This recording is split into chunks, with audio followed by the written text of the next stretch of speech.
Hello there, and welcome to Thank the Maker, a podcast about heroes, princesses, scoundrels, hokey religions, ancient weapons, and all things Star Wars. I'm Adam Russell. And I am Mike Forrester. It's a dual pod tonight, meaning we are going to be short, sweet, and straight to the point. Adam, how are you, my friend? I'm good. I'm ready to make this podcast faster than a speeding bullet. And more views than 500 million at this point. Than a video about a locomotive. We are talking about 80 years of this character. Is it 80 years? Wow. Yeah, it's crazy. Actually, it's over 80 years at this point, I think. I think the first appearance was in the 30s, early 30s, 1930s. I did not know that. Or maybe I did and I forgot. Maybe late 1920s. But yeah, Action Comics #1, Superman. 4 people before they turn this off because they're like, wait, something's wrong. We're not talking about Superman. This is a Star Wars podcast. It is.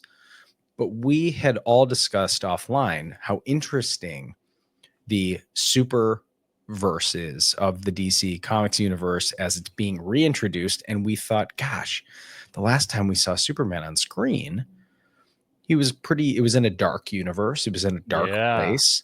And they just rebooted him with bright colors and a whole bunch of goofiness. And we thought, is this what Star Wars needs post Andor? What can we learn about Star Wars from the lessons that DC is swinging big on, which is rebooting a universe yet again. In our time as millennials, there have been 4 Supermans, even more if you count TV. So let's talk about it. Let's get into it. I really enjoyed the movie. Ryan, I think, saw it first, and you and Nick saw it not long after. I saw it, I guess, over the weekend, Saturday, Sunday morning. I thought it was great. You guys hyped it up quite a bit. He didn't overhype it. Sure. Ryan said he did bawl tears. So I was waiting to cry a little harder, but all of the dog stuff, man, that really hit home. Jill and I were on board with that. Sure. But generally speaking, like to your point about it being brighter, bringing back the bright colors, not trying to go with that sort of desaturated color palette kind of thing that is pretty popular, pretty consistent across the Marvel Cinematic Universe and has been a theme with the various DC iterations of, Snyderverse. Yeah. Call it. Yeah. Batman iteration 19, whatever on film. And I not only loved it visually, but the tone that James Gunn brings, the tone he brings visually, the tone he brings with the writing and the dialogue, the soundtrack, right? All of it hit. And I remember thinking something really similar to what you thought and what you brought up for this episode is that having fun with a superhero, even if we're talking about end of the universe stakes, is important. And I say superhero, that applies to Star Wars, of course. That's why we're talking about it. I mean, the Force is a superpower. So I think there's something to be learned, especially when you think about the arc of where something started, where it went, and where it has returned. And I think we're going through a bit of that transition in Star Wars. So here we are. Right. From my perspective, and I hope that people know that, like, we are you're going to get some things spoiled. So please go see Superman. Pause this episode, go see Superman, and then come back and join us for this discussion. But importantly, I think we have to also remind people how movies are made. And what happens is that at some point, especially as so many movies are reliant on CGI and they're reliant on a character that literally can fly and fly faster than a speeding bullet, save a building from falling over, punching a giant kaiju. All of these things are very reliant. These are not small little dramas that happen between one police station and some vast Scottish countryside. These are like big movies.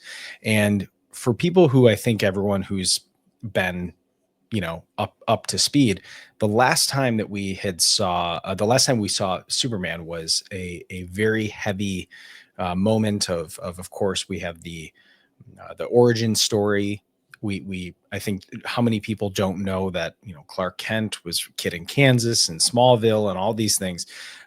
So it was a big swing, I think, from James Gunn's standpoint to go, we're not going to do an origin story. Everyone already knows who Superman is. And they basically did in opening crawl, just like they did in Star Wars, to bring you up to speed with very little context of who the other characters are. In some ways, if you did not follow along with DC, you don't know who Green Lantern is. You don't know who Hawkgirl is. You don't know who Mr. Terrific is. They explained everything in about one sentence that if you were not paying attention, you just got on board with it. And oftentimes we forget how inundated we are with Star Wars. It almost felt like for some people that I went to the movie with that really didn't know a lot of comic lore, which the Guy Gardner, Nathan Fillion, Green Lantern is like comic accurate with the bad haircut. It's a joke. The comic. And so it was amazing that James Gunn was like, I like this. The same way that Suicide Squad had, you know, Polka Dot Man, and he was like looking for deep cut references in the comics. And so for some of us, that is what watching Star Wars is like for normal people. Yeah, that's what it was like for everyone in 1977. And like to your point, I feel like James Gunn set out to make a version, you know, the same type of story. Those 4 or 5 titles that came down with the, you know, 30 years ago, 3 years ago, 30 minutes ago, whatever it was. Right.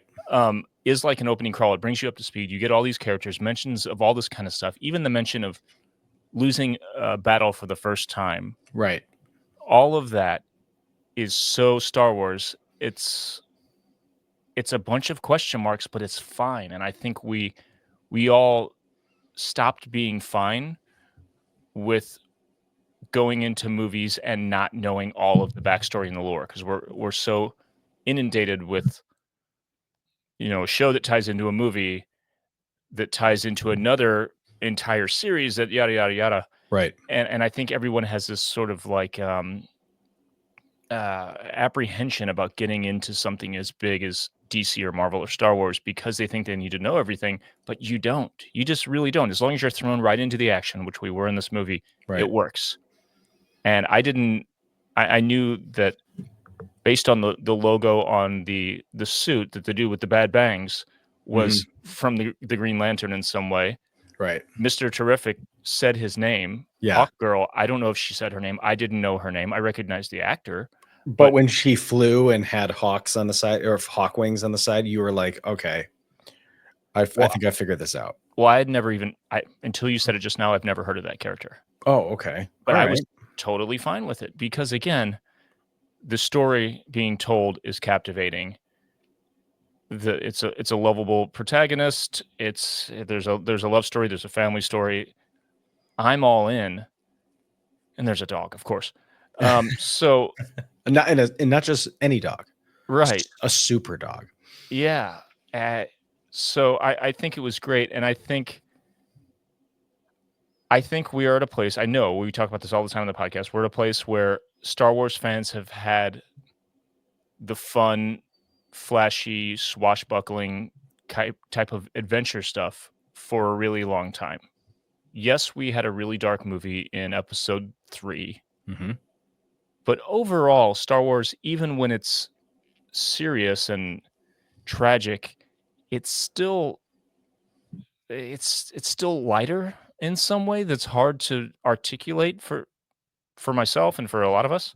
Right. It's especially hard for people who are upset that it's different now, how to articulate what's different and why they like what they like, having self-awareness and perspective.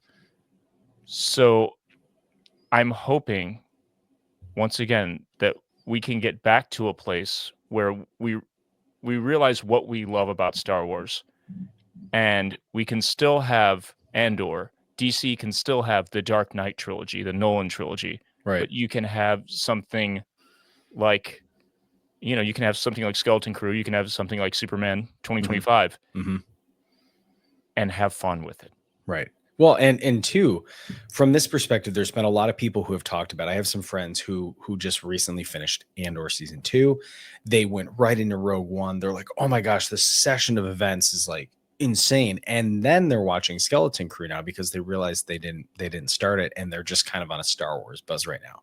And they were like, "It's very hard to switch." Yeah. Honestly, right? And I said, well, yeah, you're on like opposite ends of the spectrum here. And I think for a lot of people that are kind of looking for parallels of what's happening is that they literally turned in Matt Reeves literally turned in the script for Vengeance Batman, if we'll call him that, right? The Battinson, Robert Battinson. Mhm. They just turned in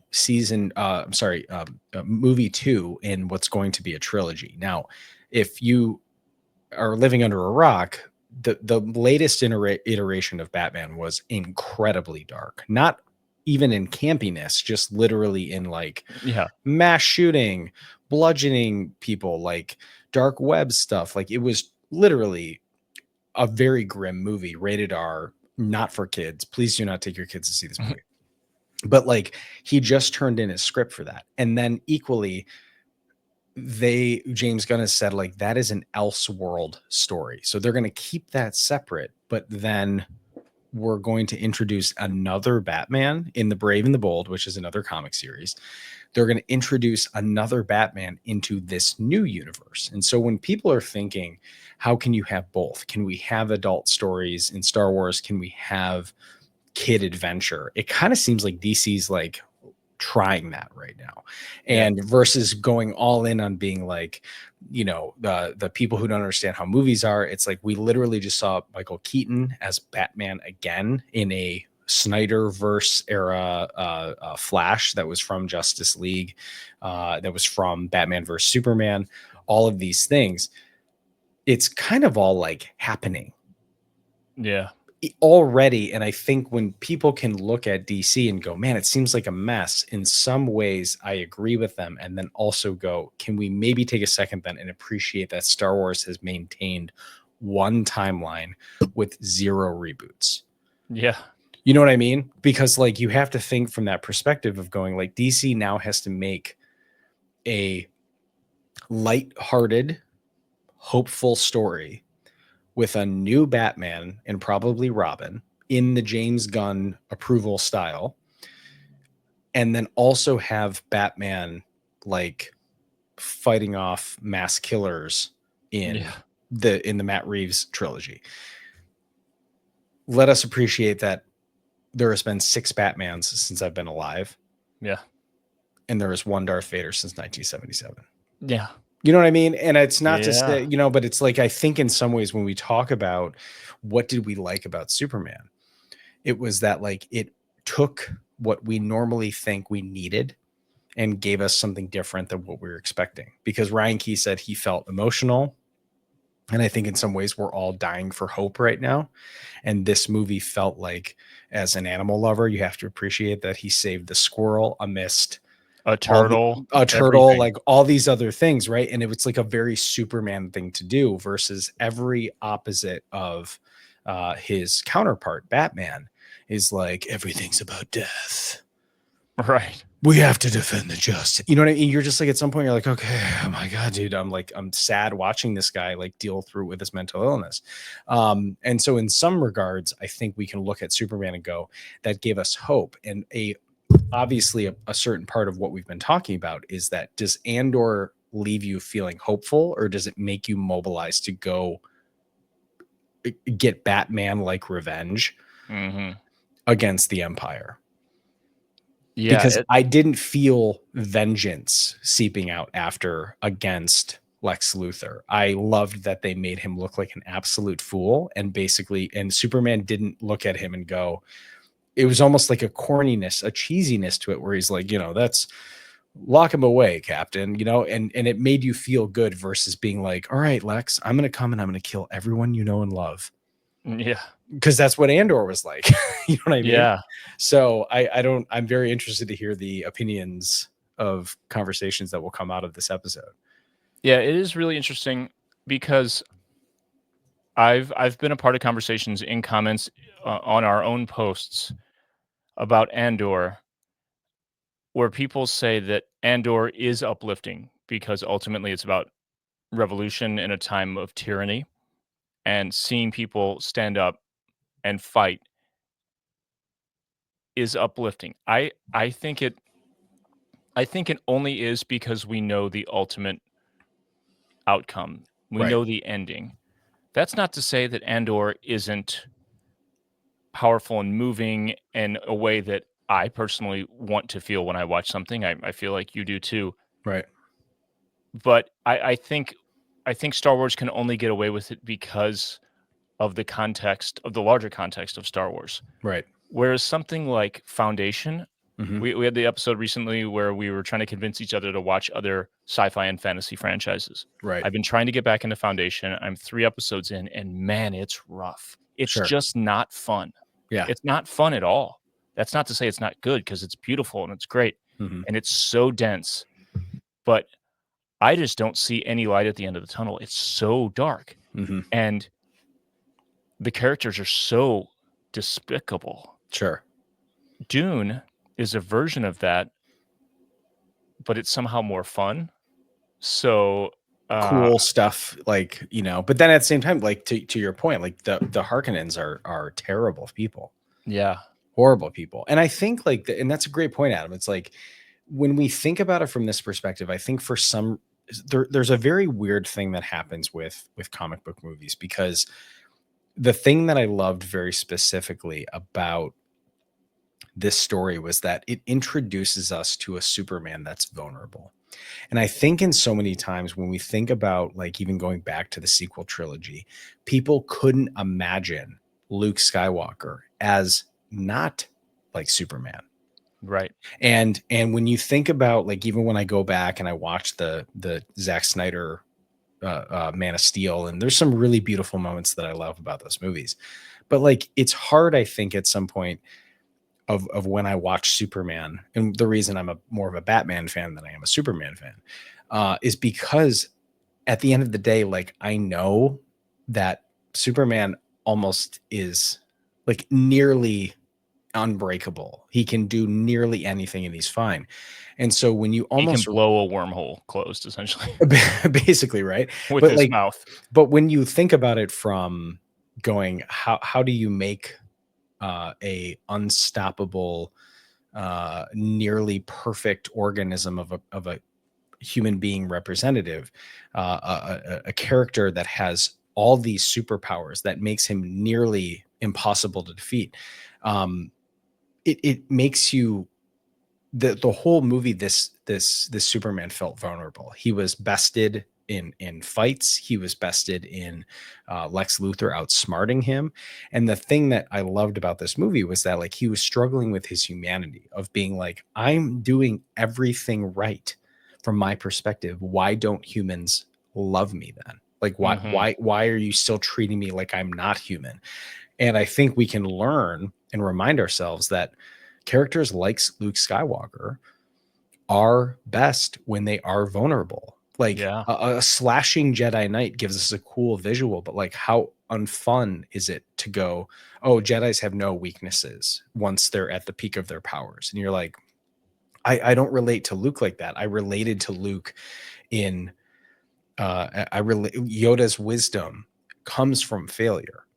Like, you know what I mean? Like he, Absolutely. his wisdom is gained from the times that he recognizes where he was wrong or when he lost.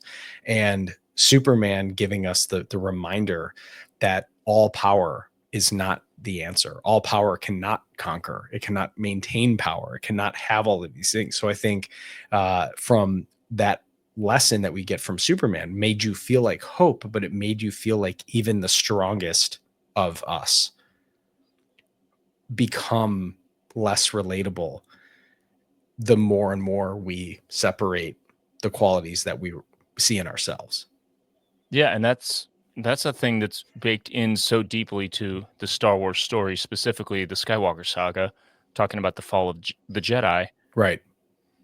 is the more full of themselves they became, the higher they held themselves, literally, physically above the rest of the inhabitants of Coruscant, for example. the more disconnected they became, the further they slipped from who they hoped to be, who they wanted to be. And I, I think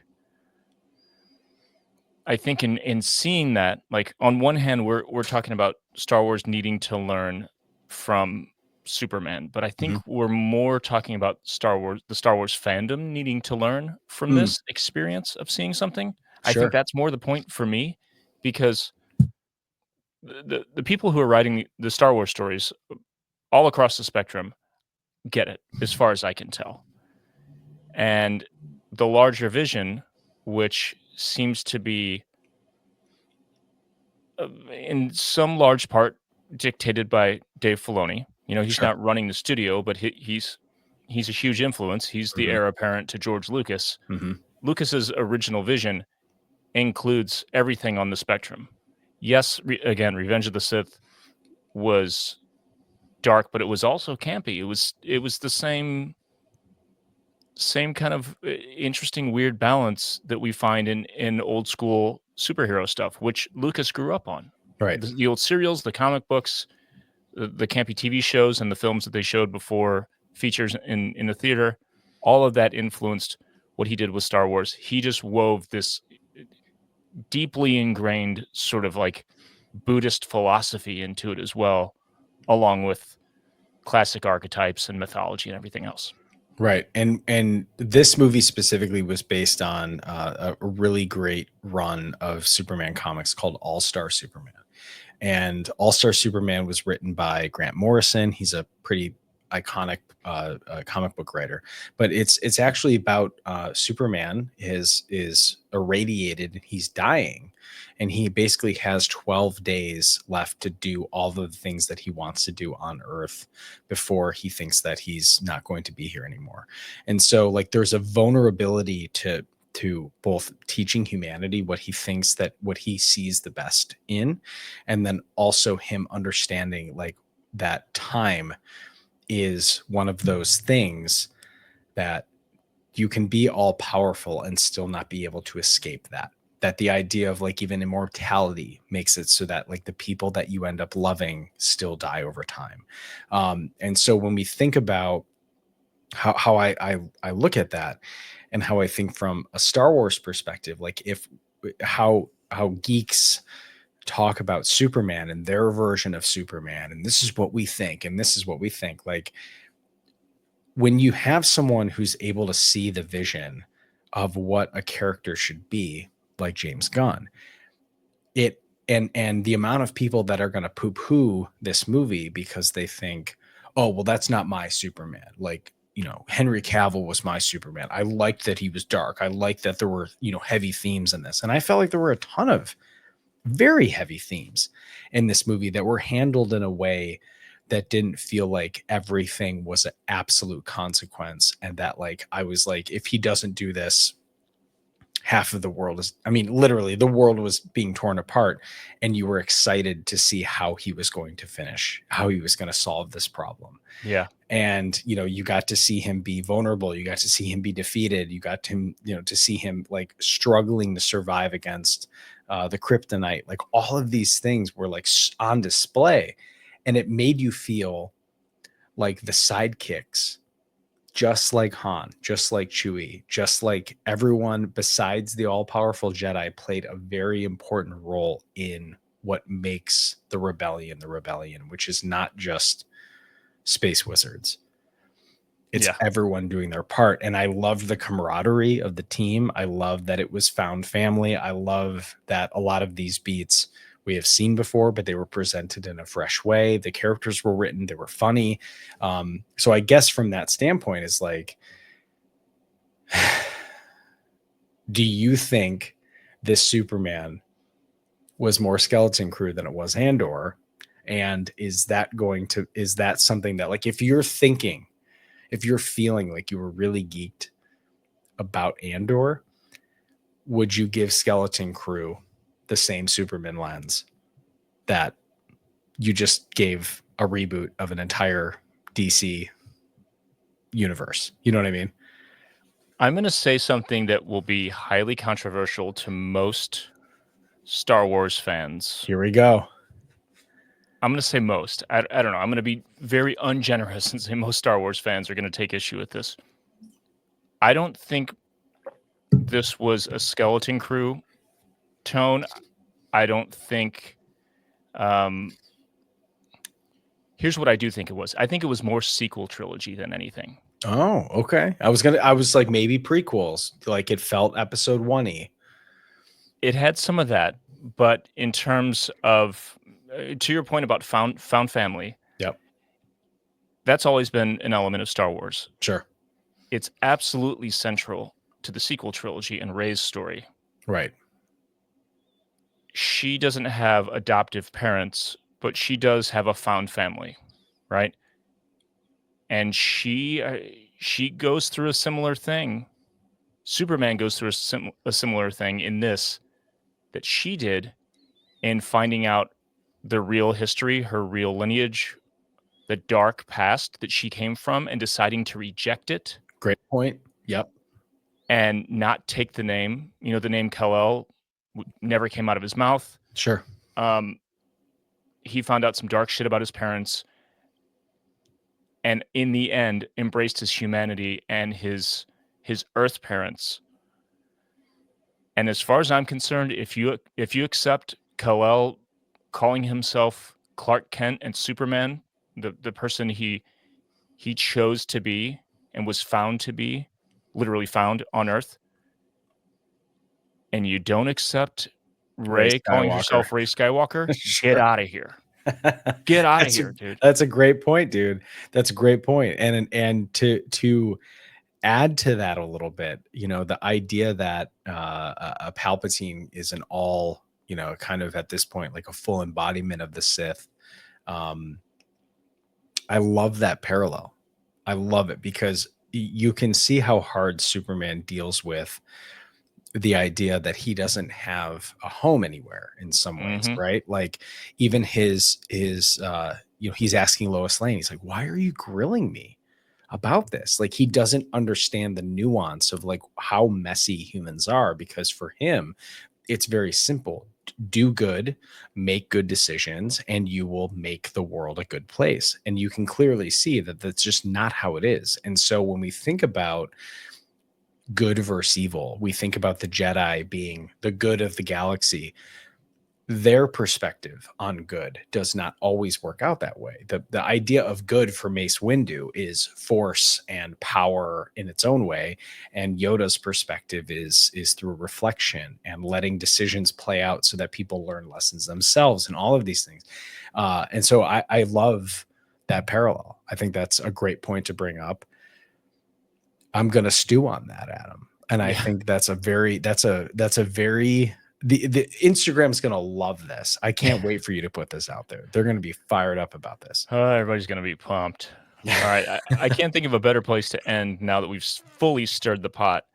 This is a short one because we got a lot going on. We've got the third sold out San Diego Mosh Isley in a row coming up in just a matter of days. So we got to get to some things. And we also we wanted to quickly get these thoughts out there because we love this movie so much and we see the parallels. Obviously, we've been talking about it for a half hour. So everyone, thanks for watching and thanks for listening. Mike, do you have anything else before we go? I think most importantly, we'll see you at the convention if you're going to be there. And most importantly, we'll see you at the next set of movies as we are fully on board for whatever DC's planning on doing. I think around this time, we have Fantastic Four happening, which is kind of also a soft reboot going into a new galaxy or a new wormhole or a variance or whatever Marvel's calling it. So it's a really good time to dive into this other sci-fi fantasy stuff. And then also knowing that Star Wars, every month that we get something new to distract us, we are getting closer and closer to Mandalorian and Grogu. And I have a feeling we're going to hear something about that soon. I'm holding out for it. Get high on Yellow Sun, whatever you want to do. You know what I mean? Let's do it. Awesome. Everyone, thanks again for watching. Thanks for listening. And until next week, may the Force be with you.